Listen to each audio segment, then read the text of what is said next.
जब मुश्किल परिस्थिति आपकी जिंदगी में आती है तो क्या चीज सबसे ज्यादा मोटिवेट करती है? कैसे आप खुद को निकाल पाते हो उस चीज से बाहर? कोई दर्द है, कोई दुख है, पीड़ा है, या कुछ बहुत बुरा सा हो गया, तो अपने आप को कैसे समझाते हो आप शार्क टैंक में गए थे, उसके बाद जनता का अलग अलग रिएक्शन था, कुछ ऑडियंस आपके फेवर में थी पर कुछ ने उस चीज को नहीं समझा, तो आप उस चीज पे क्या कहना चाहेंगे?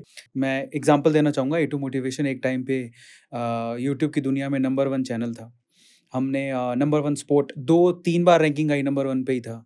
And it's not about that, जो भी पैसा कमाया, जो भी अच्छी चीज़ें जो भी थी एक सर्टेन लेवल तक होती है, पर वो समय एक जैसा नहीं होता, सही बात है। बदलता है। जैसे A2 मोटिवेशन का भी समय बदला, एक बहुत डाउनफॉल भी देखा हमने। सबके साथ ही ऐसा होता है। सबके साथ होता है। बहुत ज़्यादा डाउनफॉल भी देखा हमने।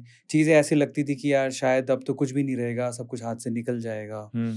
तब मैं अपने आप को एक ही चीज़ समझाता था कि अरविंद, क्या इन चीज़ों ने तुझे बनाया या तूने इन चीज़ों को बनाया? सही बात है। तो इम्पोर्टेंट क्या है?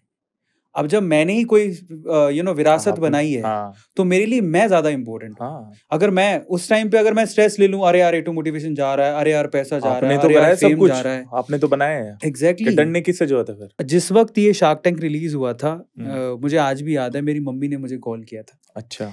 तो देखो उनको समझने का तरीका क्या है। देखो घर वाले ही होते हैं, कितना प्यार करते हैं चाहे आप किसी भी कंडीशन में हो। मेरी मम्मी ने मुझे कॉल करके क्या कहा था बताएं? मेरा बेटा टीवी पे आ गया। बहुत बड़ी बात है ना? बहुत मेरा मतलब मेरा काका टीवी पे आ गया, हो रहा है तो बड़ी की गाल हो सकती है।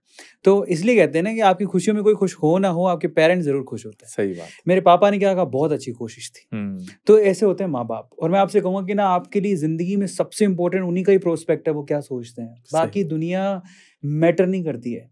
जब मेरी मम्मी ने ऐसा बोला ना, मेरा बेटा टीवी पे आ गया, इट वॉज लाइक कोई फर्क नहीं पड़ता मुझे। सही बात। तो वो दिन ही अलग था। अब लोगों के प्रोस्पेक्ट की बात करते हैं, तो जो लोग मतलब उसमें 90% लोग मेरे बारे में नेगेटिव ही बोल रहे थे। देखो, किसी की टांग खींचना, किसी के खिलाफ कमेंट बोलना बड़ा आसान है। मैं आपसे कहता हूँ, आप सिर्फ एक बात सोचते कि ये इंसान, मैंने वहां तक पहुंचने के लिए 2 राउंड क्लियर किए थे। ये इंसान एक कंपनी खोल के फर्स्ट राउंड क्लियर करके, सेकेंड राउंड क्लियर करके, थर्ड राउंड में फाइनल ऑडिशन तक पहुंचा, शार्क टैंक के सामने खड़ा था। आप बस इतना सोचो कि आपको कितने जन्म लग जाएंगे उस गेट को देखने में। सही बात है। सही। मैं वहां तक पहुंचा। कितनी मेहनत करी आपने यार। एग्जैक्टली। बिल्कुल जमीन से उठ के और इतने बड़े प्लेटफॉर्म पे जाके खड़े होना। और मैं सिर्फ इतना बोलता हूँ, मैं फिर से कहता हूँ, किसी के लिए अच्छा नहीं कह सकते, किसी के लिए बुरा मत कहो। दूसरा, आप इस चीज को तब समझोगे जब आप मेहनत करके उस गेट को देखोगे। तीसरा, फंडिंग मिलनी ना मिलनी कोई मायने नहीं रखता था। आपको सिर्फ ये देखना चाहिए कि इंसान मेहनत कितनी करके जा रहा है। मेहनत ये हार जीत लगी रहती है जिंदगी में इंसानों की। मेरे इसके लिए 2 प्रोस्पेक्ट है। उससे मुझे क्लियर कट समझ में आ गया कि फैमिली फैमिली होती है। सही बात। और दूसरे जो कहते हैं उसके उन शब्द के कितने मायने हैं, वो किस सोच के साथ आगे बढ़ते हैं। मैं आपको एक बहुत क्लियर बात बताता हूँ मेरी सोशल मीडिया लाइफ की।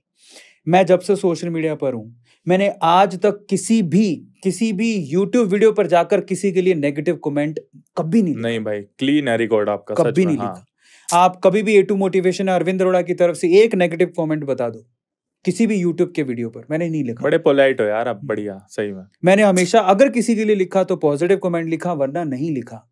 क्योंकि मैं जानता हूँ एक कंटेंट क्रिएटर का दर्द क्या होता है। वो दिन रात मेहनत करता है। जो आपको वीडियो में दिखता है ना साहब, भाई साहब, उसके लिए वो रातों जागा है वो। सही बात। उसके बाद उसने कंटेंट बना के आपके सामने रखा है। पसंद आया तो अच्छी बात है, प्रेज करो। नहीं आया तो प्लीज कमेंट सेक्शन में कुछ गलत मत लिखो। सही बात। सुझाव दे सकते हो, वो अलग बात है।